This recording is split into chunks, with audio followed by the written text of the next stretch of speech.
Hyderabad task force మరియు Masab tank పోలీసులు సంయుక్తంగా నిర్వహించిన దాడిలో బంజారాహిల్స్లో ప్రైడ్ డెయిరీ పేరుతో నడుస్తున్న కల్తీ నెయ్యి తయారీ కేంద్రాన్ని బట్టబయలు చేశారు.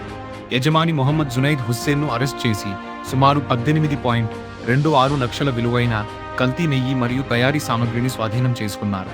పోలీసుల ప్రకారం తక్కువ నాణ్యత గల పామ్ ఆయిల్, వనస్పతి మరియు ఇతర పదార్థాలను ఆవు, గేదె మీగడలో కలిపి నకిలీ నెయ్యి తయారు చేస్తున్నట్లు గుర్తించారు. ఈ నెయ్యిని అసలైనదిగా చెప్పి ప్రజలకు, హోటళ్లకు మరియు శుభకార్యాల నిర్వాహకులకు విక్రయిస్తున్నట్లు వెల్లడించారు. ఈ ఘటనపై మాసబ్ ట్యాంక్ పోలీస్ స్టేషన్లో భారతీయ న్యాయ సంహిత సెక్షన్లు 318(4), 274, 275 కింద కేసు నమోదు చేశారు. ఈ దాడి అడిషనల్ డీసీపీ అందె శ్రీనివాసరావు పర్యవేక్షణలో జరిగింది.